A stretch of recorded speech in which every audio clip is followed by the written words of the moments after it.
नमस्कार, मैं हूं जल्पा क्षत्रिय और आप देख रहे हो के न्यूज नेशनल। प्रधानमंत्री नरेंद्र मोदी ने अलीगढ़ में डिफेंस कॉरिडोर के नोड और राजा महेंद्र प्रताप सिंह स्टेट यूनिवर्सिटी का शिलान्यास किया। पीएम मोदी के साथ यूपी की राज्यपाल आनंदीबेन पटेल, यूपी सीएम योगी आदित्यनाथ भी इस मौके पर मौजूद रहे। पीएम मोदी ने यहां पर यूनिवर्सिटी के मॉडल का जायजा लिया, कॉरिडोर को लेकर दी गई जानकारियों को भी देखा। अलीगढ़ में बनने वाली ये यूनिवर्सिटी 92 एकड़ में फैली होगी, जबकि 395 कॉलेज इसके अंतर्गत आएंगे। तो वही डिफेंस कॉरिडोर का ऐलान भी खुद पीएम मोदी ने 2018 में किया था। तो अलीगढ़ के डिफेंस कॉरिडोर में 19 कंपनियां निवेश करेगी और करीब 1300 करोड़ का ये निवेश होगा। यानी कुल मिलाकर उत्तर प्रदेश का तो अभी काफी विकास नजर आ रहा है और यही हमारा आज का मुद्दा है। और इस मुद्दे पर हमारे साथ चर्चा के लिए जुड़ चुके हैं राजनीतिक विशेषज्ञ प्रकाश कापड़िया हमारे साथ जुड़ चुके हैं। कांग्रेस की ओर से निकुल पटेल हमारे साथ जुड़ चुके हैं। आप दोनों का स्वागत है के न्यूज में। प्रकाश जी, आपसे शुरुआत करना चाहूंगी, क्या कहना चाहोगे अगर हम अलीगढ़ की बात करें तो अब देश में डिफेंस से जुड़ी पढ़ाई, टेक्नोलॉजी और मेन पावर बनाने वाला एक सेंटर बनेगा, आज उसकी नींव रखी गई, कितना जरूरी था ये? यह जो मोदी जी ने जो भाजपा सरकार ने यह काम किया है, वो अलीगढ़ में मुस्लिमों की संख्या ज़्यादा है वैसे, लेकिन पॉलिटिकल निर्णय ये है कि उसका अलीगढ़ का विकास करना, सद्भावना मिशन, सद्भावना यात्रा। तो अभी भी जो बीजेपी के वहाँ से जी विधायक और संसद सभ्य वहाँ से बिलोंग करते हैं, कुछ टाइम पहले समाजवादी पार्टी, बहुजन समाजवादी कांग्रेस का भी वर्चस्व रहा था। ये अभी जो उधर का शिक्षा का जो ये यूनिवर्सिटी का शिलान्यास किया है, महेंद्र प्रताप सिंह जो जी विश्वविद्यालय का, यह बहुत ही उनका एक्शन जो है वो राजकीय एक्शन है। उसके पीछे भी जो खर्चा किया जाएगा उससे उनको वोट बैंक का भी लाभ मिल सकता है और मिलेगा। इसके पहले जो तो उसका इतिहास है अलीगढ़ का, जी तो जो मुस्लिम शासकों के समय पे उधर एक एंग्लो ओरिएंट कॉलेज की स्थापना हुई थी, जहाँ पर हिंदुस्तान के मुसलमानों को विदेशी शिक्षा दी जाती थी और अंग्रेजी शिक्षा का भी उसको पढ़ाया जाता था। यह सब जुनी पुरानी बातें हैं, लेकिन अलीगढ़ यूनिवर्सिटी भी वहाँ पर फेमस थी। उधर मुस्लिम लीग की स्थापना भी हुई है। अभी जो परिवर्तन आया है कि बिन सांप्रदायिकता का थोड़ा बहुत जी उधर से अच्छा परिणाम आ रहा है। जो पहले हिंदू मुसलमान के जो लड़ाई झगड़े होते थे वो अभी कम हो गए हैं, भले कुछ अंश पे होंगे, लेकिन पहले उधर माफिया और दूसरा सब गुंडा राज ये वो बहुत चलता था। अभी वो कंट्रोल में है ऐसा लग रहा है। तो यह जो इसका स्थापना करा है, इतनी जी सारी कॉलेजों से शिक्षा को प्राधान्य दिया जाएगा अलीगढ़ में, ऐसा भाजपा का रणनीति का एक भाग है कि उधर से शुरुआत करी है। वो ऐतिहासिक स्थल है। कई कवि, साहित्यकार, संगीतकार, फिल्म अभिनेता, हिंदू मुस्लिम दोनों उधर से प्रसिद्ध हुए हैं। ऐसे कई लोग हैं, जैन के समुदाय के भी है, कई जी हिंदू मंदिर भी है उधर, जो नवदेवी मंदिर है, दूसरे भी मंदिर है, 12 ज्योतिर्लिंग का मंदिर है। तो उन सब की भी स्थापना धीरे धीरे बढ़ती गई है और मुस्लिम और हिंदू उधर आगे 5 साल के बाद एक जी जैसा होकर के रहेगा, ऐसी आशा हम रखते हैं। ऐसा दिखाई पड़ रहा है। और शिक्षा क्षेत्र में जो है उसको आगे लाने का हेतु यही है कि उधर की जो अभी मुस्लिम मेजोरिटी है, संख्या उधर ज़्यादा है, लेकिन फिर भी उसको जो प्राधान्य दे रही है बीजेपी, तो उसको कुछ वोट बैंक की भी आशा है कि हम मुस्लिमों के भी जी साथ है और मुस्लिम भी हमारे साथ है, ऐसा स्पष्ट होता है। जी ऐसा मेरा बिल्कुल। मानना है। जी निकुल जी, आपकी ओर आना चाहेंगे। अगर हम बात करें यूपी की, उत्तर प्रदेश की, तो वहां पर आज तक ऐसा था कि जो भी छात्र थे वो डॉक्टर बीआर अंबेडकर विश्वविद्यालय यानी कि जो आगरा में स्थित है वहां पर मतलब उसके जो संलग्न कॉलेज है उनमें पढ़ते थे और छोटे से छोटा काम होता था तो भी उन्हें विश्वविद्यालय आगरा में जाना पड़ता था। लेकिन जब अब अलीगढ़ में एक नया विश्वविद्यालय बनने जा रहा है, यानी छात्रों को भी इससे अधिक लाभ होगा। मैं तो ये कहूंगा कि शिक्षा के क्षेत्र में जितना भी योगदान दिया जाए वो कम है। आज देश जी के युवाओं को अच्छी शिक्षा की जरूरत है और इस दिशा में जो प्रधानमंत्री ने जो कदम उठाया है वो आवकारदायक है, क्योंकि जब भी देखो तो शिक्षित समाज ही देश को आगे ला सकता है। जी यानी कि अगर देखें तो आप जिस तरह बता रहे कि नजदीक के गांव तक यानी आगरा तक जाना पड़ता था, तो अभी जब यूनिवर्सिटी स्थापित होगी तो वहाँ के लोकल विद्यार्थी है उनके लिए एक फायदा कारक डेफिनेटली होगा। और आने वाले दिनों में जिस तरह हमारे दूसरे मित्र ने बताया कि इसको ना धर्म से जोड़ा जाए, ना कोई नीति से जोड़ा जाए, ना कोई जी जाति से जोड़ा जाए। हर एक आदमी और हर एक विद्यार्थी जब वो यूनिवर्सिटी में शिक्षा के लिए आता है तो वो अपने आप को शिक्षित होने के लिए आता है, और जब भी वो डिग्री लेके वो रोजगार की ओर जाएगा तो देश के विकास के और उन्नति के लिए डेफिनेटली वो कंट्रीब्यूट करेगा। जी बिल्कुल। प्रकाश जी आपकी ओर आना चाहूंगी। जैसे कि हम बात कर रहे हैं कि यहाँ पर विश्वविद्यालय की तो नींव रखी, साथ ही डिफेंस कॉरिडोर की भी जो नींव रखी गई है, और ये भी कहा गया था कि कल तक जो अलीगढ़ के जो ताले थे वो रक्षा करते थे घर की, अब अलीगढ़ है वहां से पूरे हिंदुस्तान की रक्षा होगी, ये भी कहा गया। कितना तो जरूरी था अगर हम डिफेंस कॉरिडोर की बात कर लें? डिफेंस कॉरिडोर उधर जी बनाया है, प्रकाश जी। उसके पीछे जो है हमारे रक्षा मंत्रालय और भारत देश की नीति है, उसमें जो अलीगढ़ को प्राधान्य दिया गया है उत्तर प्रदेश में, तो उसका दूसरे जगह पर जी भी उत्तर प्रदेश में इफेक्ट होगा। अभी चुनाव से पहले ये मोदी जी का घोषणा आज रही है, वो एक अलीगढ़ की प्रजा को उन्होंने एक तोहफा अच्छा दिया है। भले उसका परिणाम कुछ भी आवे, फिलहाल तो जो है उनका जी यह कदम डिफेंस कॉरिडोर का भी अच्छा है, जी पब्लिक इंटरेस्ट में है और जी राज्य के हित में और राष्ट्र के हित में है, यह जरूरी है। और उधर थोड़ा जो हिंदू संप्रदाय भयभीत था, उससे भी उसको रक्षण मिलेगा, ऐसा जी हेतु इनका होना चाहिए। और वो जरूरी भी है कि प्रजा का सब आदमी रक्षा भी चाहिए, शिक्षा भी चाहिए, दोनों का जी रक्षण होगा, ऐसा मैं मानता हूँ। जी बिल्कुल। हमारे साथ जी भाई। भाजपा से शैलेश परमार भी जुड़ चुके हैं। शैलेश जी सबसे पहले तो स्वागत है आपका के न्यूज में।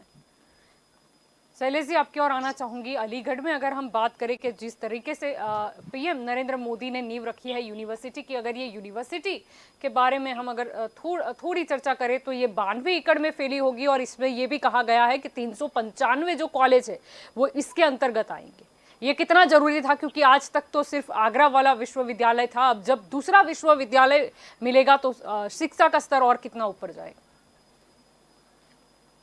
पहले तो मैं के न्यूज के दर्शकों को और जलपा जी आपको अभिनंदन दूंगा कि बहुत अच्छी बात पे डिबेट रखी है आपने। नरेंद्र भाई मोदी का वैश्विक स्तर पर जैसे स्थान हो रहा है, उसका नाम और भारत का भी नाम वैश्विक स्तर पे हो रहा है। वो बिजनेस में हो, चाहे कृषि में हो, चाहे एजुकेशन में हो। अभी दूसरा विश्वविद्यालय मिल रहा है, जी उसका मतलब ये हुआ कि अभी तक कांग्रेस ने कुछ काम किया नहीं था, अब दूसरा विश्वविद्यालय भी देना पड़ा। नरेंद्र भाई मोदी ने एजुकेशन के बारे में नई शिक्षा नीति लाए, बाद में शिक्षा की जो स्थिति बिगड़ गई थी वो स्थिति को सुधार कर सब कुछ अच्छा किया। वो सब काम नरेंद्र भाई मोदी की नजर सभी जगह रहती है, सभी तरह रहती है, इसीलिए शिक्षा में भी नरेंद्र भाई मोदी की नजर रहती है। और उत्तर प्रदेश हो, गुजरात हो, महाराष्ट्र हो, मध्य प्रदेश हो या कोई भी स्टेट हो, नरेंद्र भाई मोदी की नजर से वो परे नहीं है। और नरेंद्र भाई मोदी एजुकेशन में तो ध्यान देते ही देते हैं, बाकी रोजगारी हो, लोगों की शिक्षा की बात हो, कृषि की बात हो, महिलाओं का विकास की बात हो और देश की सुरक्षा की बात हो, सभी जगह पर नरेंद्र भाई मोदी रहते हैं। और जैसे भी मैं हम बोलते हैं ना, सबका साथ, सबका विकास और सबका विश्वास, ये मंत्र को लेकर चलते हैं। इसीलिए भारतीय जनता पार्टी के सभी कार्यकर्ता भी आज खुश है और गुजरात के लोग और देश के लोग भी खुश है कि नरेंद्र भाई मोदी ने शिक्षा में बहुत बढ़ोतरी की है। और शिक्षा में ध्यान देकर सभी युवाओं और युवतियों को और स्टूडेंट को अच्छी शिक्षा मिलेगी।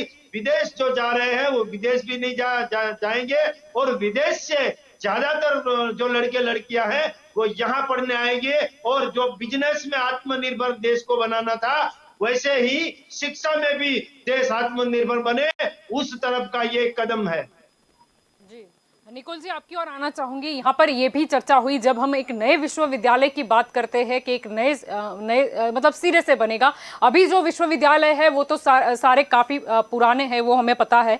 अगर हम नई शिक्षा नीति को अगर इससे जोड़ ले, नई शिक्षा नीति की बात करें तो जिस तरह शिक्षा कौशल और स्थानीय भाषा में पढ़ाई पर बल दिया गया था, यानी अब ये जो नई यूनिवर्सिटी है उसमें भी नई शिक्षा नीति के हिसाब से मतलब उन्हें उन्हें बनाया जाएगा।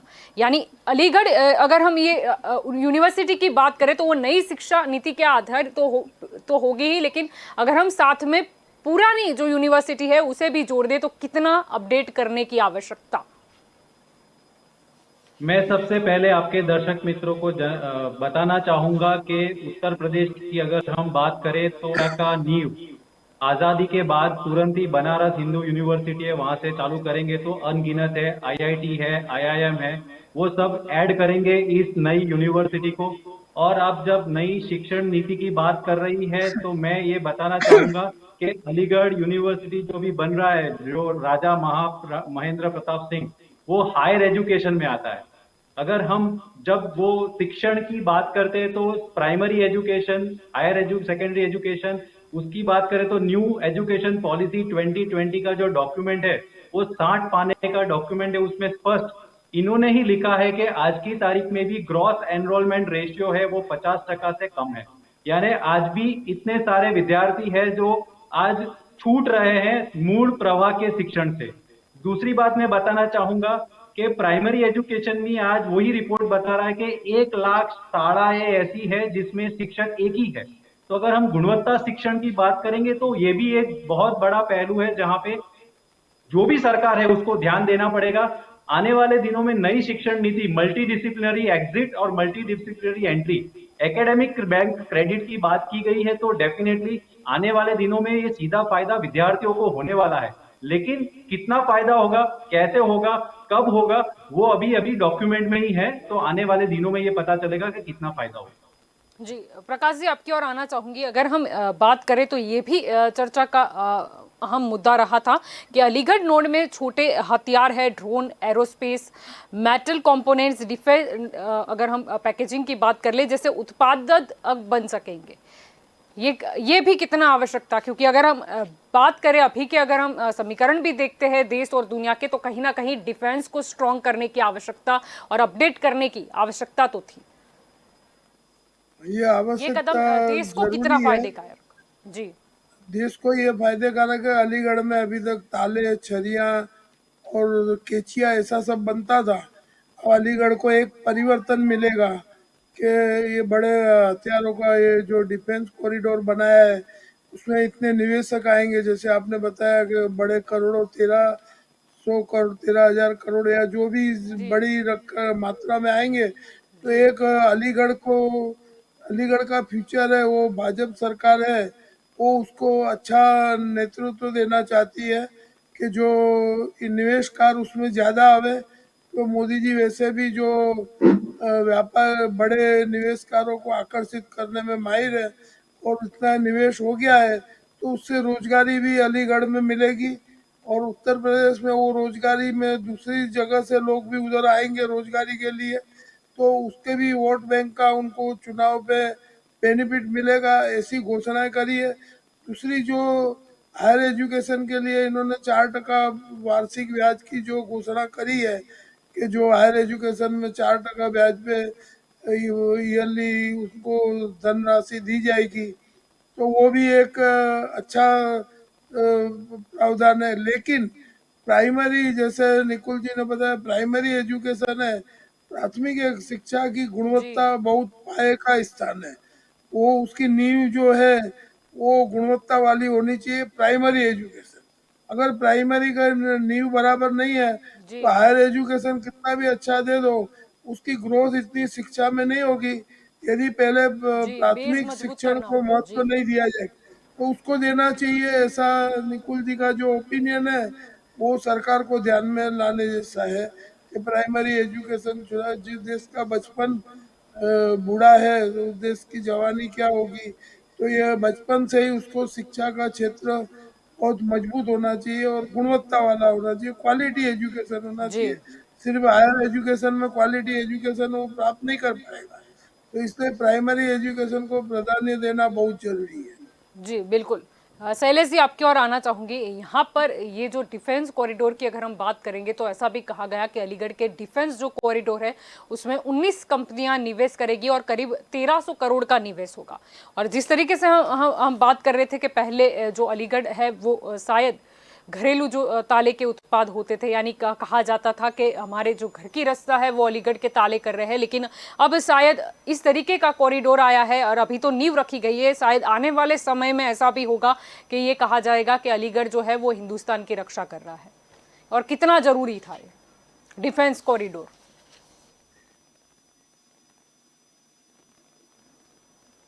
शैलेश जी हम आपको सुन नहीं पा रहे हैं। आवाज नहीं आ रहा है।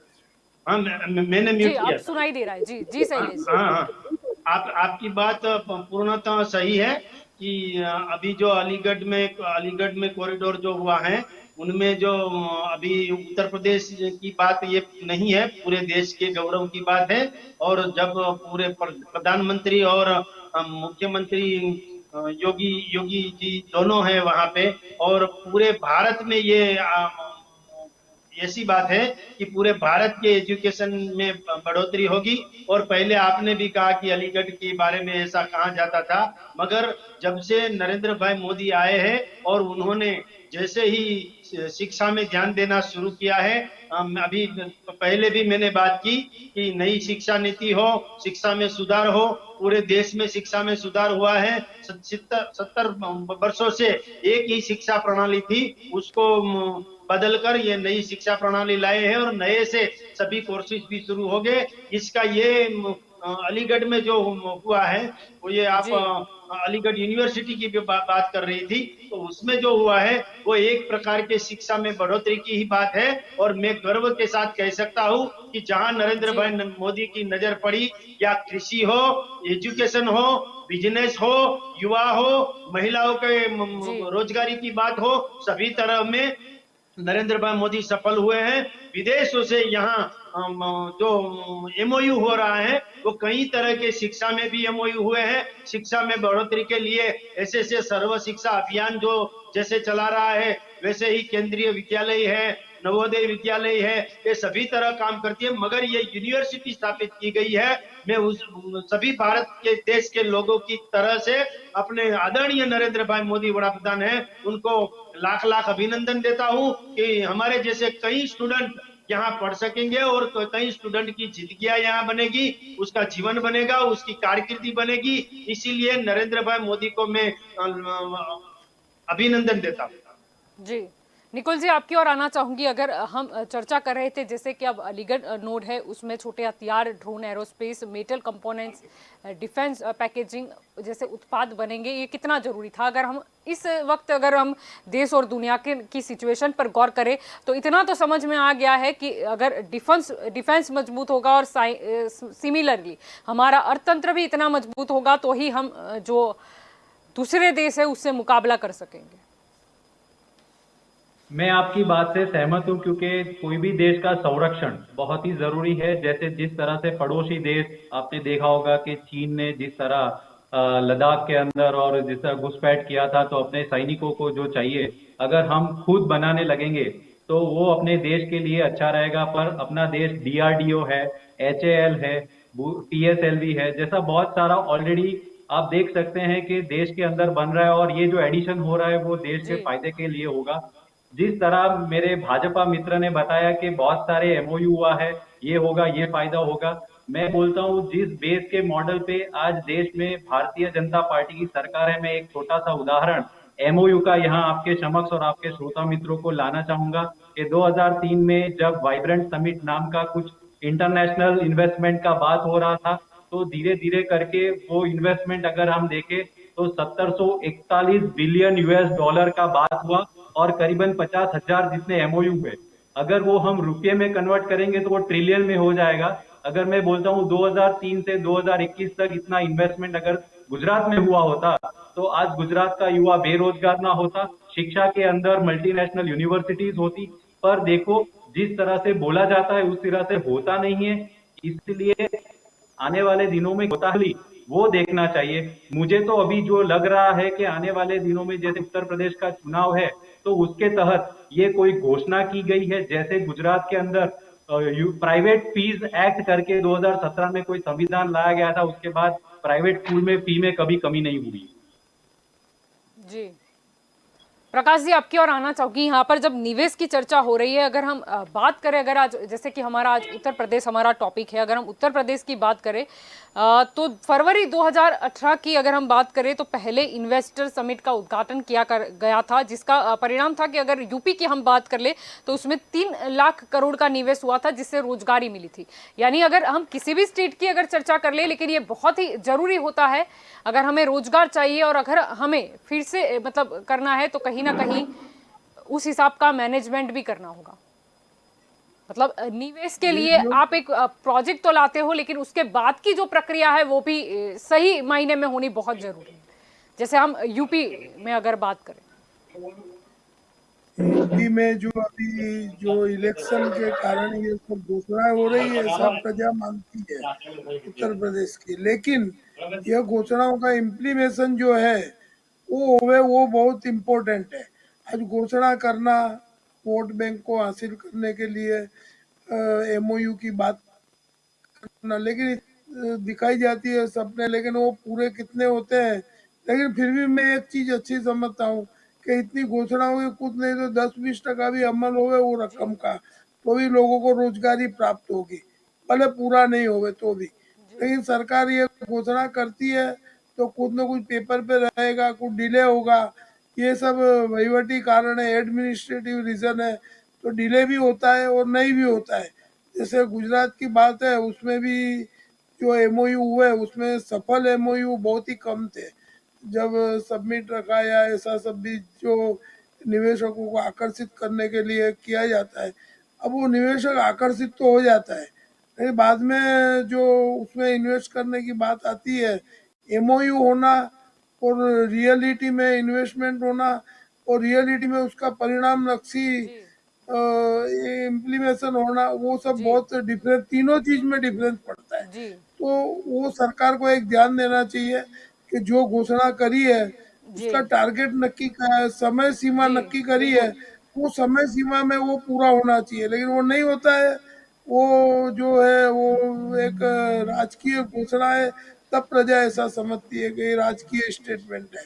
लेकिन मोदी जी का प्रयास यही है कि राष्ट्र का विकास हो, उनकी भावना सही है, जी लेकिन उनके इरज गिरज जो लोग हैं और जो दूसरे भी सब पॉलिटिशियन है, वो जी कहीं ना कहीं अड़चन रूप रहते हैं, ऐसा मेरा मानना है, पर्सनल ओपिनियन है।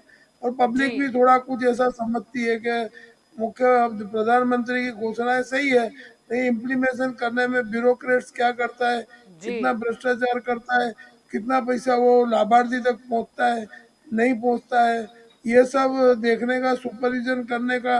अपने इधर सीएजी है, का अहवाल आता है, जी उसमें सब देखना पड़े कि जैसे सर्व शिक्षा अभियान में जीसीआरटी है गुजरात में, तो उसमें भी कई कौमांड हुए, तो जी के रिपोर्ट के कारण वो बाहर ला पाए। तो यह सब जो है वो सरकार का ध्यान, सरकार को ध्यान रखने का है कि यह जी पैसा पब्लिक का है या विदेशी धन है जिसपे ब्याज चुकाया जा रहा है या नहीं चुका है, लेकिन देवा कर्ज है, जी तो उसका ध्यान रख के उसका उपयोग करना चाहिए, ये बात निश्चित है।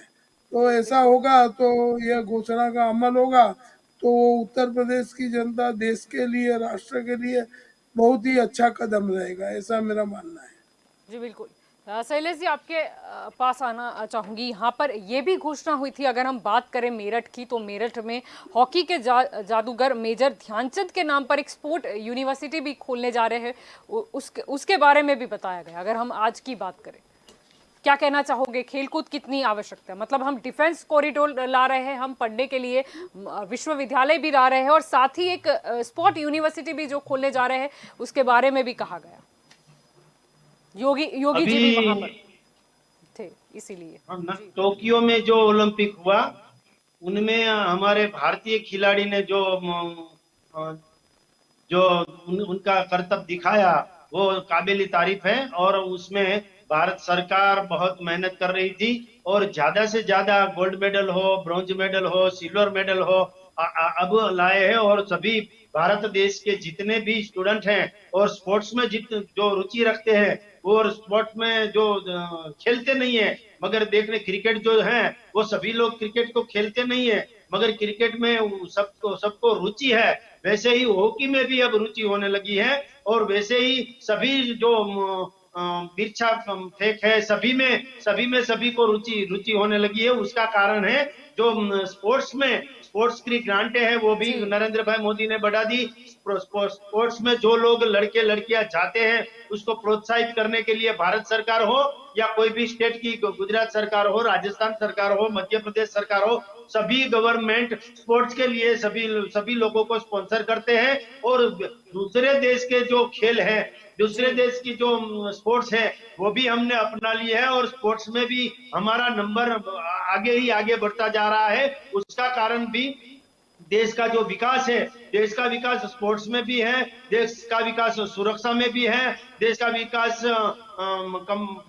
बिजनेस में भी है, व्यापार में भी है, देश का विकास कृषि में भी है, देश का विकास ऑनलाइन और मेक इन इंडिया और जी। स्टैंड अप इंडिया और सभी तरह के जो हमारे कदम है, नरेंद्र भाई जी। मोदी ने जो कदम उठाए हैं उसकी वजह से स्पोर्ट्स हो, सुरक्षा हो या डिफेंस हो, सभी जगह में लड़का लड़कियां आगे बढ़ रहे हैं। उसका मतलब ही ये हुआ कि अब भारत देश आत्मनिर्भर की तरफ बढ़ रहा है और मुझे खुशी है भारत देश यहाँ से निवेश करेगा, एक्सपोर्ट करेगा तो ये आत्मनिर्भर तय होगा। इंपोर्ट करना जितना भी कम हो, चाइना से इंपोर्ट करना हो, अमेरिका से इंपोर्ट करना हो या जापान से इंपोर्ट करना हो, सभी जगह से इंपोर्ट कैसे कम हो और एक्सपोर्ट कैसे ज्यादा हो। एक्सपोर्ट होने का मतलब ये है कि हमारा देश आत्मनिर्भरता की तरफ बढ़ रहा है। वैसे ही स्पोर्ट्स में, खेल कूद में लड़का लड़की तो सब आगे बढ़ते हैं। टोक्यो में हमारा जैसे प्रदर्शन है, जो नीरज चोपड़ा जैसे और सभी लोग स्पोर्ट्स में जैसे रुचि रखते हैं, वैसे ही अभी जो खेल कूद में और जो जादूगर मानते हैं हॉकी के, उनके नाम पर भी हमने जो खेल कूद का जी। मेडल था वो देना शुरू किया। ये सब बातें है ना, ये प्रोत्साहित करने वाली बातें हैं। स्टूडेंट को, युवाओं को और युवतियों को कैसे प्रोत्साहित करे।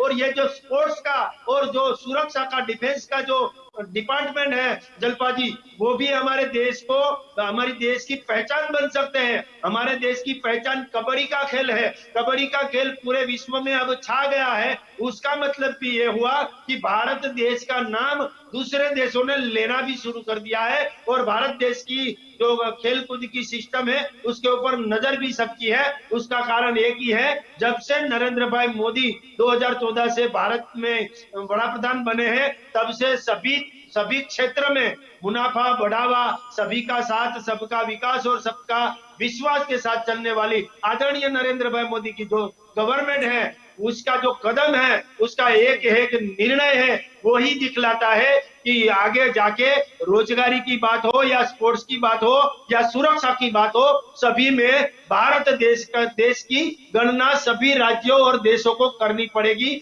और सभी अमेरिका जैसे, जापान जैसे और इंडोनेशिया और कनाडा जैसे देश भी भारत की तरफ देख रहे हैं और भारत की गिनती उसके उसके देश की साथ में कर रही है। इसका मतलब ये हुआ, ऑनलाइन पेमेंट हो, डिजिटल पेमेंट हो, जी। कैशलेस इंडिया हो, ये सब कदम जो उठाए हैं नरेंद्र भाई जी। मोदी ने, इसकी वजह से ही हमारे जो लड़के हैं वो विदेश पढ़ने के लिए जा रहे थे, फॉरेन पढ़ने के लिए जा रहे थे, वो अब कम हो रहे हैं और बाहर से इंडोनेशिया, जापान और जो कनाडा है वहां से यहाँ आने के लिए शुरू हो गए हैं लोग और स्टूडेंट यहाँ आने लगे हैं। उसका मतलब ये हुआ कि भारत देश की तरफ सभी की नजर बढ़ी है और उसका कारण है एक ही मात्र आदरणीय नरेंद्र भाई मोदी की जो विचार है, उसके जो जी। कदम है, उसकी वजह से ही ये विकास और सभी तरह से प्रकाश फैल गया है।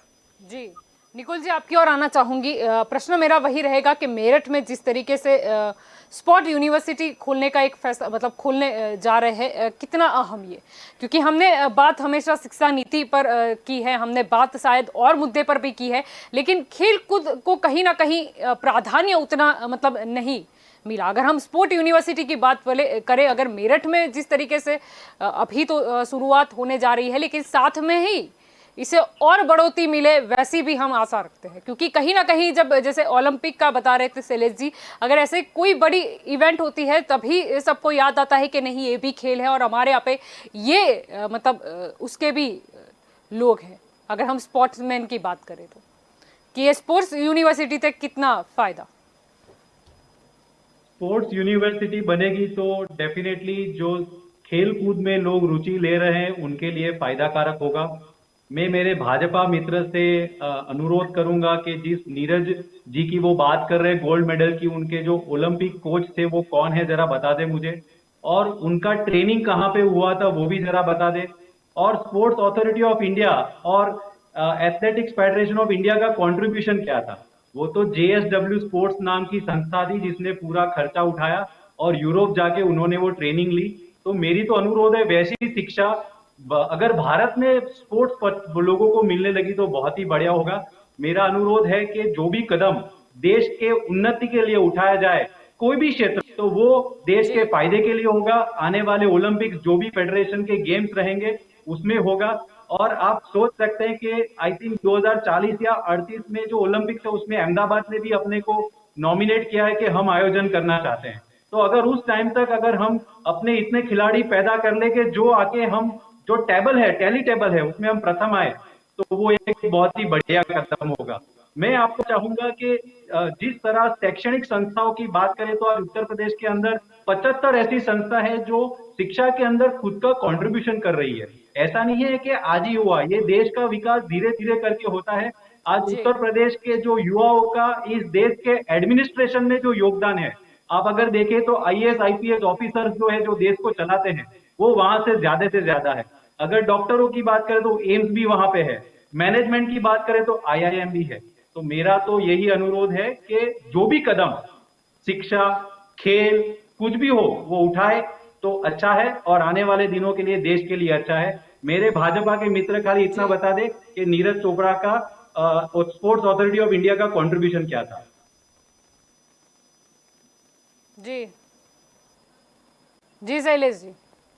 हाँ जल्पा जी, जी आप कितना कहोगे तब ही मैं मतलब उनका बोलूंगा। पूछने का मतलब है कि कितना मेरे- सहकार मिला सरकार की तरफ से। हाँ, जो नीरज थे उनमें उनको स्पोर्ट्स में हमारे भारत देश में ही मिला है। स्पोर्ट्स की जो स्पोर्ट्समैनशिप है वो भारत देश में ही मिली है। मैंने कहीं ऐसा नहीं कहा कि भारतीय जनता पार्टी ने कुछ पैसा दिया है, मैंने ये नहीं बोला है। मगर मैं ये भी कहना चाहता हूँ कि जो नीरज चोपड़ा है वो हमारे भारत का बंदा है, भारत का लड़का है। मुझे उस पर गौरव है, मुझे उसके ऊपर बहुत गौरव प्राप्त हो रहा है, इसीलिए कि वो हमारा है। और आप बोल रहे हो कि जी ये नहीं सोचा जाता, जब कोई आगे बढ़ता है ना तो उसकी जो पिछली सब बातें है ना वहां संघर्ष ही होता है। संघर्ष के बिना कोई आगे नहीं बढ़ता। मेरे कांग्रेस के प्रवक्ता हैं वो अभी भी नेगेटिव सोच में पड़े हैं, ऐसी नेगेटिव सोच नहीं रखनी चाहिए। सिर्फ इतना सही है कि नरेंद्र भाई मोदी ने ट्वीट करके नीरज चोपड़ा जी को अभिनंदन दिया था।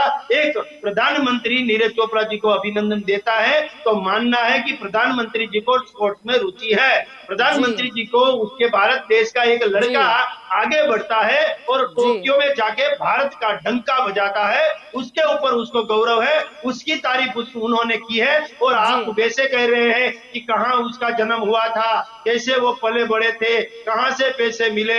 ये तो जब किसी भी नरेंद्र भाई मोदी की संघर्ष की बात ले लो ना भाई आप कांग्रेस के प्रवक्ता नरेंद्र भाई मोदी की संघर्ष की बात ले लो ना, तो वो चाय बेचते थे। जब चाय बेचते थे तब उसके पास कौन था? कोई नहीं था। जब पिछली बात करते हैं तो पिछली बातों में तो संघर्ष ही होता है।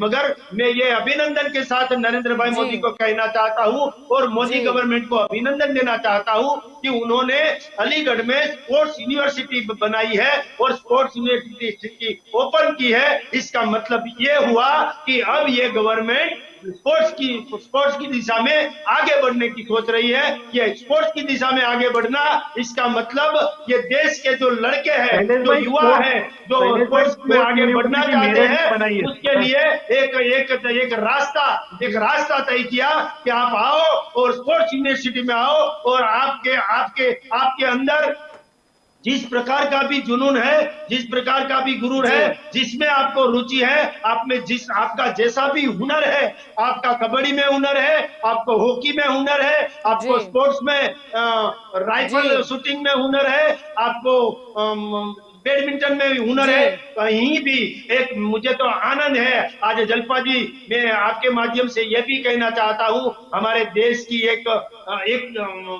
लड़की थी जो उन्होंने भी बैडमिंटन में हमें मेडल लाके दिया है। उसके जी बारे में भी मैं कहना चाहता हूँ, उनको भी लाख लाख अभिनंदन। उन्होंने भी भारत देश का नाम रोशन किया है, ये भी मैं बताना चाहता हूँ। और मैं ये कहना चाहता हूँ कि ये स्पोर्ट्स जी यूनिवर्सिटी बनी है, इसका मतलब ये हुआ कि देश अब स्पोर्ट्स की तरह आगे बढ़ेगा और देश का स्पोर्ट्स पूरे विश्व में जाएगा। और हम जी आगे के जो दिन है उसमें स्पोर्ट्स में हमारे लड़के गोल्ड मेडल, ब्रॉन्ज मेडल और सभी तरह के अब तो जब ओलंपिक होगा ना, तब मेडल की लाइन हो जाएगी जलपा जी। जी ऐसी जी ऐसी उम्मीद मुझे रखते हैं, ये स्थिति उम्मीद रखते दिखती है। हैं ऐसा हो शैलेश जी।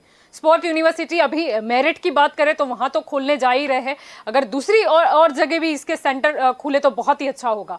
खास करके हम अगर बात करें स्पोर्ट्समैन के लिए, प्रकाश जी आपकी ओर आना चाहूंगी। यहाँ पर सीएम जो है उत्तर प्रदेश के योगी जी भी मौजूद थे, उन्होंने ये भी कहा था कि सहारनपुर है उसमें महारानी के नाम से एक विश्वविद्यालय खुलेगा। यानी कहीं ना कहीं अब यूपी की बात करें तो शिक्षा पर हो या स्पोर्ट्स हो, जोर तो पूरा दिया जा रहा है। कितना जरूरी भी था अगर हम यूपी की बात करें, पर्टिकुलर स्टेट।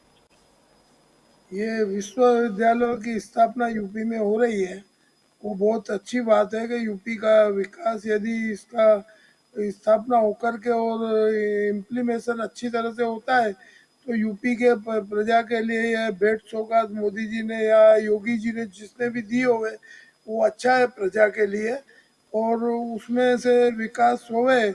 लेकिन प्रजा ऐसा चाहती है कि विकास महंगाई मुक्त होना चाहिए और कर मुक्त होना चाहिए। जी अगर कर मुक्त विकास नहीं होगा तो वो महंगाई बढ़ेगी। अब महंगाई विकास के साथ यह जरूरी है कि महंगाई कंट्रोल में रहे और कर मुक्त विकास होवे। अब टैक्स बढ़ा देवे और फिर उसके ऊपर अपने विकास करे तो आखिर शोषण प्रजा का होगा, आर्थिक जी शोषण। तो जी सरकार को यह ध्यान रखना चाहिए कि कर मुक्त जितना होवे, इतना सारा टैक्सेशन है भारत देश में कि प्रजा की कमर टूट गई है।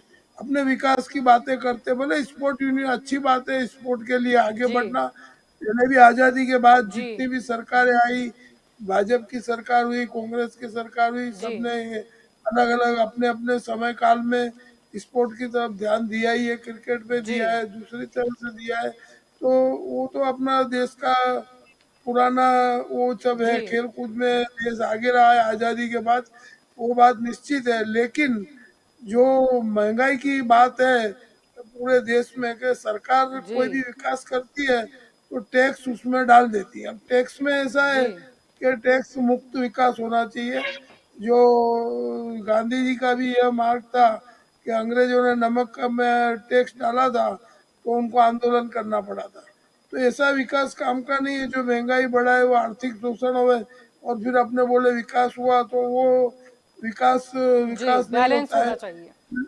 का बैलेंस होना चाहिए कि प्रजा के खीसे पे भार नहीं पड़ना चाहिए। जी अभी जी क्या है, विकास ऐसा हो रहा है कि प्रजा टूट रही है, मध्यम प्रजा टूट रही है। भले ही यूनियन शिक्षा जरूरी है और यूनिवर्सिटी की स्थापना करना इसके लिए जी जरूरी है कि शिक्षा होगी तो बेरोजगारी कम होगी जी बिल्कुल। और उनको आय का साधन सबको मिल जाएगा। जी तो यह जी एक आवकारदायक पकड़ा है योगी जी का या मोदी जी का कि उत्तर प्रदेश में जो ये विकास होगा जी तो वो पक्ष का काम भी अच्छा रहेगा, जी वो पक्ष को प्रजा का बेनिफिट भी मिलेगा, वोट बैंक का। जी और अभी ऊपर इलेक्शन है तो ये घोषणाएं करना और उसका दोनों सरकार को प्राधान्य देना चाहिए, इम्प्लीमेशन होवे वो पहले देना चाहिए। टैक्सेशन को कंट्रोल करना भी सरकार की नैतिक फर्ज आती है, उसमें भी उतना ही ध्यान रहे। कोई भी टैक्स जी घटाए ऐसी घोषणा हमने बहुत सुनते नहीं है, विकास की घोषणा सुनते हैं लेकिन करवेरे बढ़ते जा रहे हैं। तो वो उसपे जो कोई लगाम नहीं है तो उस पे लगाम डालना बहुत जरूरी है। उत्तर प्रदेश की जनता हो या भारत देश की जी जनता या किसी भी राज्य की जनता हो, वह पहले देखती है कि हमारे पे बोझा क्या पड़ा। तो बोझा मुक्त जो है वो विकास होना चाहिए, ऐसा जी प्रजा आशा रखती है जी सभी सरकारों से। जी बिल्कुल। ये मेरा अ, ओपिनियन है। जी बिल्कुल। निकुल जी आपकी ओर आएंगे। जैसे ही हम डिफेंस की बात कर रहे थे, हमने विश्वविद्यालय की भी बात की। अगर मौका ये भी है कि डिफेंस अगर इंडस्ट्री अगर वहाँ पे आती है तो शायद उसके जरिए मौजूदा जो व्यापारी है या फिर हम एमएसएमई की अगर हम बात कर ले, उनको कितना बेनिफिट, क्योंकि जब भी कोई एक नई इंडस्ट्री की शुरुआत होती है तो वहाँ पर जो मौजूदा इंडस्ट्रीज है या छोटे मतलब स्मॉल स्केल के जो बिजनेस है उनको कितना फायदा। डेफिनेटली कि जब कोई बड़ी उद्योग कोई जगह पे लगता है तो आजू बाजू उसके जो छोटे छोटे पुर्जे होते हैं उसके बनाने के लिए सब कॉन्ट्रैक्टिंग दिया जाता है। और उसी तरह से अगर ये डिफेंस का बड़ा जो कारखाना बोला जा रहा है वहां पे लगेगा तो आजू बाजू के जो कारखानेदार है छोटे छोटे उनको डेफिनेटली वो पार्ट बनाने का मौका मिलेगा और उससे वहां के लोकल रोजगार भी बढ़ेगा। तो मेरा ये मानना है आपके ये प्रश्न पे कि ये डेफिनेटली फायदा कारक होगा आने आजू बाजू वाले लोगों के लिए।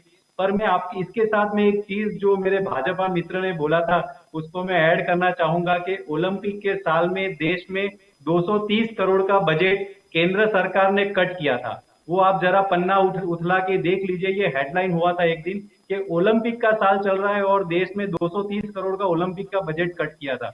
ऐसा किया गया। दूसरी बात, अगर हम शिक्षा की बात करें तो शिक्षा हमेशा रोजगार के साथ जुड़ा होता है। उत्तर प्रदेश का तो मुझे पता नहीं, लेकिन मैं गुजरात का एक शिक्षा के साथ जुड़ा हुआ एडवर्टाइजमेंट जो आया था 2015 में लेक्चरर की पोस्ट के लिए, वो कंप्यूटर इंजीनियर मैकेनिकल इंजीनियर वो सीधे इंजीनियरिंग कॉलेज में भर्ती होने वाले थे।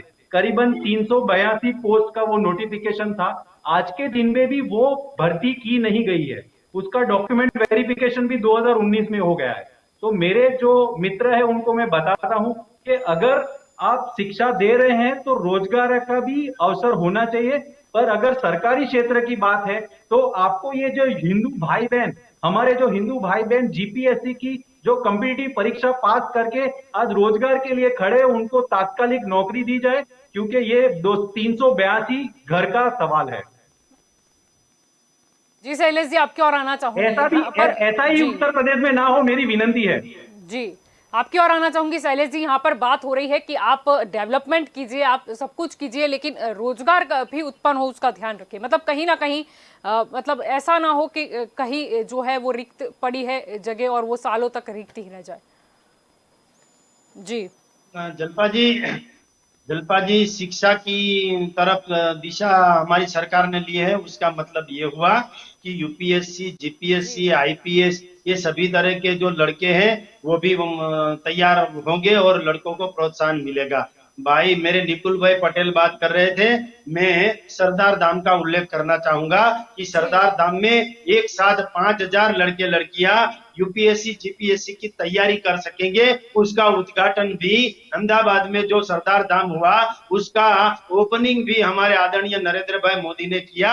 ये बात बताती है कि नरेंद्र भाई मोदी जो है वो शिक्षा में और यूपीएससी जीपीएससी जो लड़के लड़कियां पढ़ना चाहती हैं, हमारे गुजरात से आईएएस हो, हमारे गुजरात से आईपीएस हो और हमारे गुजरात के जो लड़के हैं वो यूपीएससी और जीपीएससी क्लियर करे, ये दिशा में काम करने की सोची हो तो एक नरेंद्र भाई मोदी है। और मैं ये भी कहना चाहता हूं कि डिफेंस है, सुरक्षा है, उसके साथ साथ स्पोर्ट्समैनशिप भी जरूरी है। स्पोर्ट्समैनशिप जलपा जी इसलिए जरूरी है कि स्पोर्ट्समैनशिप से जो लड़का है, जो युवा लड़का है, लड़की है, उसको हार जीत की खबर रहती है, पता चलता है, कहीं हारे कहीं जीते, ये उसकी नजर में रहता है। तो उसको, उसका मतलब ये हुआ कि हार जीत चली रहती है, कहीं उसको शिक्षा में कहीं हार मिलती है तो वो नर्वस न हो जाए। जी, ये मनोबल जो बढ़ता खेल दिली है उसके मन में आती है, और खेल के माध्यम से, खेल ही एक ऐसा माध्यम है, डिफेंस और खेल, ये दोनों ही ऐसे माध्यम हैं जो भारत को विदेश में ले जा रहा है। विदेश में ले जाने के लिए make in India, stand up India, startup India, ये सब तो है ही। ये स्टार्टअप इंडिया भी निकुल जी ऐसा है कि जो बाहर की कंपनियां हैं, बड़ी कंपनियां हैं, उसको भारत में रह के उसकी कंपनी को स्टार्ट करना है, तो वो स्टार्टअप इंडिया की तहत यहाँ हमारे देश में उसका कंपनी डाल के हमारे लोगों को मुनाफा कराएगा। और मैं आपको भी निकुल भाई अभिनंदन देना चाहता हूं कि आप कांग्रेस के एक ही ऐसे प्रवक्ता है कि जो अच्छी बात है उसके लिए आपने अच्छी बात बोली है कि दूसरी बड़ी कंपनियां आती है, डिफेंस का जो कारखाना की आपने बात की, डिफेंस की कंपनी वहां बनती है, तो छोटी छोटी दूसरी कंपनियां हैं, उसको भी रोजगारी मिलेगी, उसके माध्यम से छोटे लोगों को, व्यापारियों को, मजदूरों को भी रोजगारी मिलेगी। तो इसका मतलब ये हुआ कि ये एक कदम जो है वो रोजगारी की तरफ भी है। उसके लिए मैं निकुल भाई भारतीय जनता पार्टी की ओर से आपका तहे दिल से अभिनंदन करता हूं। और साथ में जलपा जी, आपने जो पूछा है उसके जवाब में मैं ये भी जोड़ना चाहता हूं कि नरेंद्र भाई मोदी जो है वो भारत को वैश्विक स्थल पर ले जा रहे हैं। वो उसकी वैश्विक छवि बन रही है, भारत की वैश्विक छवि बन रही है। जो पास्ट टाइम था भारत का, उसमें भारत के प्रधानमंत्री या भारत के कोई भी मिनिस्टर जाते थे तो कोई उसको कुछ पूछते ही नहीं थे, एक कोने में बैठे रहते थे, भारत की कोई गणना नहीं कर रहे थे। मगर जब से नरेंद्र भाई मोदी आए और अमेरिका से लेकर ऑस्ट्रेलिया, जापान, सभी जगह जाके वहां प्रवास करके, ये तो कोरोना आ गया, वरना भारत देश का नाम पूरे विश्व में लिया जाता है। और अब ये कोरोना न आता तो उससे भी ज्यादा प्रवास करके हमारे देश का नाम रोशन करते। हमारे देश में काबिलियत है, हमारे देश में हुनर है, हमारे देश में आत्मनिर्भर बनने की ताकत है, मगर वहां डंके की चोट पे कहने वाला 56 इंच की छाती वाला कोई है तो वो नरेंद्र भाई मोदी है। और वो वहां जाके कहते हैं कि हमारे पास ये सब है, इसीलिए मैं उसका अभिनंदन करना चाहता हूँ। जी जी, निकुल जी आपकी ओर आना चाहूंगी। यहाँ पर कुल मिलाकर बात आती है आत्मनिर्भरता पे। हम विश्वविद्यालय, हम अगर शिक्षा को जो की बात करें, हम रोजगार की बात करें, हम डिफेंस इंडस्ट्री की बात करें, हम छोटे जो उद्योग वहां से जुड़े हैं उनकी बात करें, यानी कहीं ना कहीं एक पहल के हम कैसे निर्भर हो जाए, मतलब खुद पे ही स्वनिर्भर। जी, मैं डेफिनेटली इस बात पे बोलूंगा, लेकिन उससे पहले मेरे भाजपा के जो मित्र है वो जो स्टार्टअप की परिभाषा जो समझ रहे हैं वो गलत समझ रहे हैं।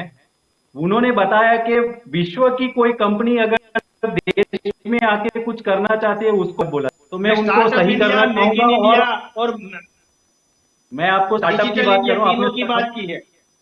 अरे आपने स्टार्टअप स्पेसिफिक बोला इसलिए मैं आपको बताना चाहता हूँ। स्पेसिफिक स्टार्टअप एक ऐसी चीज है कि अगर देश के अंदर, उससे जुड़ा हुआ है। हाँ बात बराबर है। आप मुझे सुन लीजिए, आप मुझे सुन लीजिए। मैं श्रोता मित्रों को सही जानकारी जाए उसके लिए मैं बोलना चाहूंगा कि स्टार्टअप एक ऐसी चीज है, अगर देश का कोई व्यक्ति कुछ अपना खुद का बना के उत्पादन करना चाहता है तो उसके लिए उसको स्टार्टअप के अंदर रजिस्टर किया जाता है, पर उसको जो प्रावधान मिलना चाहिए आज की तारीख में भी बहुत कम है। अगर आप देखें तो पिछले 5 साल का डेटा निकाले तो 90% स्टार्टअप है वो अभी भी सफल नहीं हो रहे हैं। तो देश में स्टार्टअप होना चाहिए। देश में स्टार्टअप होगा तो ही पेटेंट फाइलिंग होगा, तो ही इंटरनेशनली हमारा रिकॉग्निशन बढ़ेगा। अगर हम देश की बात करें तो आज हम विश्व भर के सैटेलाइट ऑर्बिट में अवकाश में भेज रहे हैं, तो उसके पीछे भी भारत का वो योगदान है। तो ऐसा नहीं है कि आज ही सब हुआ है। मैं माननीय प्रधानमंत्री, वो हमारे भी प्रधानमंत्री है, जो भी कार्य, जो भी कदम इस देश के विकास में उठाएंगे हम उनके साथ हैं। और आने वाले दिनों में हम सभी कोई अच्छी बात होगी। मैं अपने भाजपा मित्र ने मुझे अभिवादन किया, मैं उसका भी अभिवादन करता हूं कि उन्होंने मुझे ऑन एयर अभिवादन दिया। हमारे देश में कोई भी कार्य होता है, अगर देश जी के हित में होता है जी तो कांग्रेस हमेशा उसके साथ है। जी मैं आपके माध्यम से मेरे भाजपा मित्रों को एक नोटिफिकेशन नंबर बोलना चाहूंगा, वो नोट कर ले। और वो जो नोटिफिकेशन है, वो जीपीएससी पास करने के बाद जो लड़के रोजगार के लिए खड़े हैं, उनको अभी भी रोजगार नहीं मिला है। तो हम प्रावधान तो करेंगे, लेकिन अगर हम रोजगार ही नहीं देंगे तो आने वाले अगर ऐसे बच्चे बेरोजगार रहेंगे तो सीधा सीधा नुकसान अपने देश को है। जी। प्रकाश जी, आपकी ओर जो आना चाहूंगी। नोटिफिकेशन जी नंबर है 70/2015-16, 24/11/2015 का ये नोटिफिकेशन है। तो मेरे मित्र को बोलूंगा, जरा आप गवर्नमेंट को नोटिफाई करिए जी कि ये सब 382 रिक्रूटमेंट कर दे जल्दी से। जी। प्रकाश जी, आपकी ओर आना चाहूंगी। यहाँ पर हमारा आज का मुद्दा था कि उत्तर प्रदेश का विकास कितना, अगर हम देख ले तो आने वाले समय में वहां पर भी चुनाव होने हैं। अगर हम 5 साल का वहां पे यूपी देख ले तो कितना मतलब विकास हुआ, मतलब क्या क्या यूपी ने 5 साल में यूपी को मिला, मतलब। जो इनकी घोषणाएं थी उस जी मुताबिक भाजपा सरकार ने 5 साल में प्रयास पूरे किए हैं, लेकिन प्रजा, वहाँ की पूरी प्रजा संतुष्ट नहीं है। इसलिए ये नवी घोषणाएं करनी पड़ती है। अभी जूनी घोषणाएं थी वो भी अधूरी है, ऐसा उत्तर प्रदेश की जनता को मानती है कि अभी पूरी घोषणाएं, अभी नवी घोषणाएं जाहिरात होगी, पूरी घोषणाएं पहले पुरानी घोषणाएं वो पूरी होनी चाहिए, वो अधूरी है ऐसा समझते। अभी ये नवा शिलान्यास किया, ये बहुत आवकारदायक है।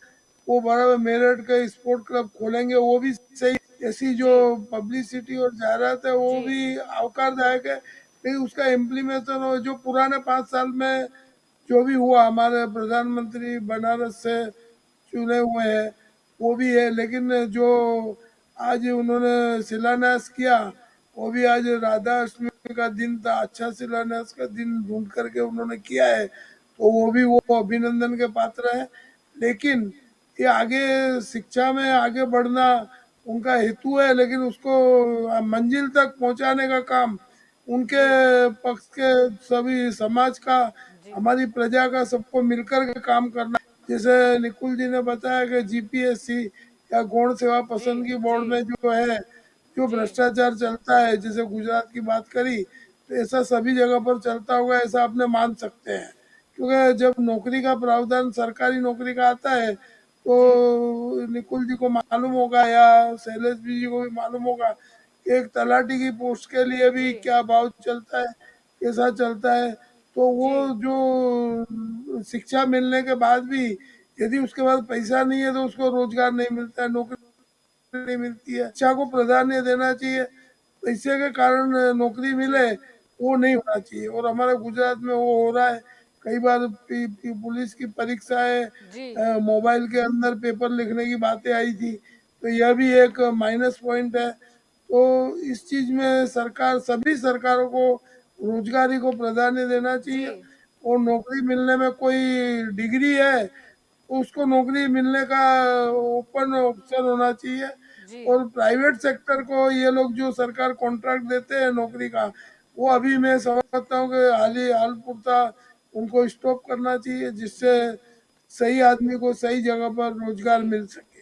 जी ऐसा बिल्कुल। मेरा अभिप्राय है जी जलपा जी। जी। शैलेश जी, आपकी और आना चाहूंगी। आखिरी सवाल आपसे भी यही रहेगा। अगर हम उत्तर प्रदेश की बात कर ले तो उत्तर प्रदेश में आने वाले समय में चुनाव भी है। अगर हम लास्ट 5 इयर्स को काउंट कर ले और अभी जो घोषणा हुई है उसको देख ले तो उत्तर प्रदेश का कितना विकास और कितने काम है जो अभी भी बाकी है। उत्तर प्रदेश में चुनाव है इसीलिए ये सब हो रहा है, ये बात मैं नहीं मानता।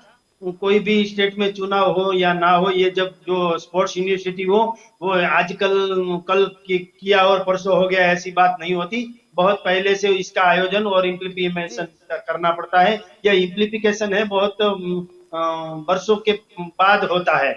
इसलिए मैं ये कहना चाहता हूँ कि ये विकास की ओर एक कदम है। और मैं ये भी जलपा जी आपके माध्यम से और के न्यूज के जी दर्शकों को कहना चाहता हूँ कि अलीगढ़ में मोदी मोदी, उत्तर प्रदेश में मोदी मोदी, भारत में भी मोदी मोदी और वैश्विक कक्षा में भी मोदी मोदी। ये जी मोदी मोदी यानी कि ये कोई अहम की बात नहीं है, जी मगर मोदी मोदी का मतलब ये है कि विकास, शैक्षणिक जी क्षेत्र में विकास, शिक्षा के क्षेत्र में विकास, डिफेंस के क्षेत्र में विकास, स्पोर्ट्स के क्षेत्र में विकास। जी इसका मतलब है मोदी मोदी। मोदी का मतलब विकास है। और जो विकास किसी को दिखता नहीं है, आंखों पर पट्टी लगा दी है, इटाली की पट्टी हो या कोई भी हो, मगर पट्टी लगा दी है और विकास दिखता ही नहीं है, तो उनके लिए मैं बात नहीं कहना चाहता। और मैं ये भी कह दूं कि निकुल जी, पटेल जी, आपके लिए भी मैं ये बोलना नहीं चाहता। आप बहुत अच्छे आदमी हैं। व्यक्तिगत रूप से मुझे बहुत आज डिबेट में अच्छे लगे हो, इसीलिए मैं व्यक्तिगत रूप से आपको पसंद करता हूं। मगर जो आपकी पार्टी है, आपने पसंद की है, वो गलत है। मैं ये बात कहना चाहता हूं कि सभी, पूरे देश में, पूरी जगह, कोई भी क्षेत्र हो, मोदी मोदी ही है, विकास विकास ही है। विकास किसी को दिखे जी या न दिखे, उससे हमें कोई मतलब नहीं है। मगर जी भारतीय जनता पार्टी के आदरणीय बड़ा प्रधान श्री, जो हमारे देश के बड़ा प्रधान है, वो अब सभी जगहों पर उसकी नजर है। उत्तर प्रदेश हो, मध्य प्रदेश हो, जी अरे मैं तो वहां तक कहना चाहता हूँ, कश्मीर से कन्याकुमारी तक सभी जगह रोड हो, बिल्डिंगे हो, स्पोर्ट्स हो, कृषि हो या व्यापार हो, सभी जगह पे मोदी जी सफल रहे। जी बिल्कुल। आप सभी मेरे साथ इस चर्चा में जुड़े, इसीलिए आप सभी का शुक्रिया।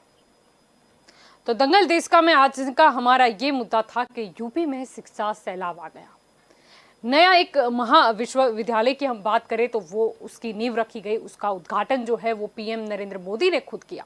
इसके अलावा योगी जी ने भी सहारनपुर की अगर हम बात करें तो वहां पर भी एक विश्वविद्यालय खुलेगा, ऐसी घोषणा की है।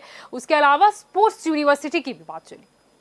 ये बहुत ही जरूरी है। अगर हम महाविश्वविद्यालय की बात कर रहे हैं, यानी कि पढ़ाई जितनी जरूरी है देश के विकास हो, चाहे हम उत्तर प्रदेश स्टेट की भी अगर हम बात कर ले, वहां पर भी देखा ये जा रहा था, सिर्फ आगरा में जो विश्वविद्यालय था, कई बार ये होता था कि उससे जो संलग्न कॉलेज में पढ़ने वाले छात्र हैं उनको काफी दूर तक छोटे छोटे काम के लिए भी आना पड़ता था। लेकिन क्योंकि अब कुछ सालों में, अभी तो नींव रखी गई है, कुछ सालों में जब ये महाविश्वविद्यालय बनकर तैयार होगा तब ये देश की युवा पीढ़ी को तैयार करेगा, ये देश में एक नए विकास की ओर जाएगा। ये इसकी आवश्यकता ये भी थी क्योंकि अगर हम नई शिक्षा नीति की बात कर ले, अगर हम नई शिक्षा नीति की बात कर ले तो वहां पर भी जो है वो कौशल्य को खास मतलब जो है वो मुद्दा बनाया गया था। अगर हम नई शिक्षा नीति को ओवरऑल देखें, यानी कि कहीं ना कहीं सिर्फ पढ़ाई नहीं, लेकिन उससे जुड़ी टेक्नोलॉजी, अगर हम ट्रेनिंग की भी बात कर ले तो वो भी उतनी ही जरूरी थी। ये तो हुई शिक्षा की बात। अगर हम डिफेंस की बात कर ले, डिफेंस कॉरिडोर की भी आज नींव रखी गई। डिफेंस कितना जरूरी है ये तो अगर हम विश्व स्तर की अभी जो सिचुएशन है उस पर गौर करें, चाहे हम पाकिस्तान की जो अपनी नापाक हरकतों से बात नहीं आता उसकी हम बात कर ले, हम चीन की बात कर ले, हम तालिबान अफगानिस्तान का जो है वो एग्जाम्पल देख ले, वहीं से पता चलता है कि हमें डिफेंस को कितना मजबूत करना होगा। यह भी जरूरी है कि हम किसी भी बड़े देश क्यों ना हो, लेकिन उसके ऊपर निर्भर हम नहीं रह सकते। इसीलिए ये जो एक नई डिफेंस कॉरिडोर बनाया गया है, एक नए सिरे से मतलब उसको जो है वो पहल की गई है, ये बहुत ही अहम है। क्योंकि बात होती है देश की, बात हो रही है डिफेंस की। अगर हम बात कर रहे हैं तो पूरे देश की, सभी की बात हो रही है, नहीं कि किसी पार्टी की हम बात कर रहे हैं। अब विश्वविद्यालय की नींव तो रख दी गई, जिस तरीके से कॉरिडोर की भी बोली गई, स्पोर्ट्स यूनिवर्सिटी का भी बोला गया, यानी और यूपी में अगर हम समीकरण देख ले, आज काफ़ी सारे अहम मुद्दों पर भी चर्चा हो गई। जैसे पहले जिसे बोला गया उन्होंने कि पश्चिमी यूपी के लोग डर कर रहते थे, लेकिन आज सिचुएशन कुछ अलग है, यानी इस मुद्दे पर भी चर्चा की गई। हमने ये भी देखा कि किसानों के लिए जो संभावना के नए द्वार खुले हैं उसके ऊपर भी चर्चा की गई। यानी कुल मिलाकर काफी मुद्दे पर चर्चा की। उत्तर प्रदेश के हर क्षेत्र की शायद आज चर्चा की गई। यानी कहीं ना कहीं उत्तर प्रदेश की हम बात करें, विकास तो हुआ है और आगे अभी जो योजना है वो भी चल रही है। हम ये भी होगा क्योंकि विधानसभा की अगर हम चुनाव की बात कर ले यूपी में जो आने वाले हैं, उसमें ये सारी योजनाएं है या ये जो सारे लाभ है या जो फिर निवेश आया था, जो रोजगारी भी यूपी के लोगों को मिली थी, उसका कितना असर चुनाव के मतों पर पड़ता है ये भी देखना रहेगा। तो दंगल देश का में अभी बस इतना ही। ज्यादा जानकारी के लिए आप जुड़े रहे के न्यूज के साथ। नमस्कार।